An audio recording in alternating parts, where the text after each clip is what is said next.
Karong adlaw mga boss, itaod na to ang LCD nga gi-order na to sa online kay naabot naman ang LCD. Kay mao ni katong gyadton ako Valencia mga boss nga wala ay available nga LCD.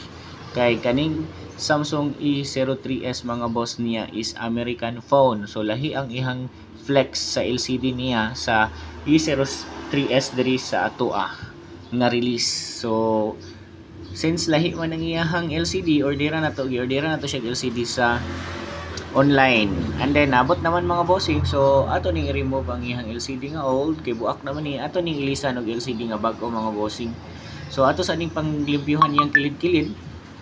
Kaning kilid-kilid niya mga boss ato ning ilimpyo kay para mawala tong mga gabutoy-butoy diha para fit ang LCD nig taod nato. So ato pud nang i-remove ng kanang tape nga naa diha sa iyahang kilid baka bossing kay mao pud nang hinungdan pud nga mag-ghost touch ang iyahang LCD nga atong itao diha. So kailangan nga ato na siyang i-remove diha gyud kay para limpyo ug walay backjob ang atong trabaho mga boss. So ato siyang tangtangon mga bossing kana mga boss ato nang tanggalon na kay para dili mag-ghost touch ang cellphone niya. Kay since ato nang butangan og rubberized magbugdo man na siya magbugdo man na siya ang kilid pag di nato na i-remove. So ato na siyang i-remove gyud. So upat na siya kabuok nato nang tangtangon. So since clean na iyang kilid-kilid diha natanggal na iyang glass diha og mga old nga glue. So ako na siyang limpyuhan daan. So mao na mga bossing. So itaod na nato ang iyahang LCD nga bag-o. Ayha na to itaod ang LCD nga bag-o mga boss butangan sa nato og kugmo. So ang kugmo diha atong ipahurot gid sa kilid-kilid mao na ang saktong pagtaod sa kugmo mga boss.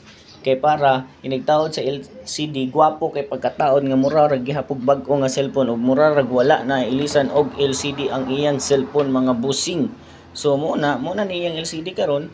So atong tangtangon na diha ang sa iyahang tape kay para fit gyud kay ang LCD og dili mag-ghost touch. Kailangan magudto nga fix to siya. So muna mga bossing, so itawd na to iyahang motherboard. And then pag magtawd sa motherboard og LCD mo na niyang resulta sa iyang LCD mga bossing. So check na to siya, goods kaayo mga bossing kay function tanan. Gwapo kay iyang LCD tan-awon. Oy, gwapo po kayog display kay AMOLED man ning LCD niya atong gidi. Ato ang gi-order para sa customer kay gipapili na to ang customer ani kung unsa nga klase ng LCD ang gusto. So mo na soft kaayo iyang LCD birthday gwapo ha mura og original. So mo niyang kilid-kilid mga boss. Grabe ka all goods. All goods na mga bossing. Ato na natangtangon ang iyahang plastic aran ni gihatag nato sa customer kay para limpyo tan-awon ug ma-amaze pud siya inigdawat sa iyahang cellphone. So mao na double check na tog otro, all goods and then pa-repair na mo halina.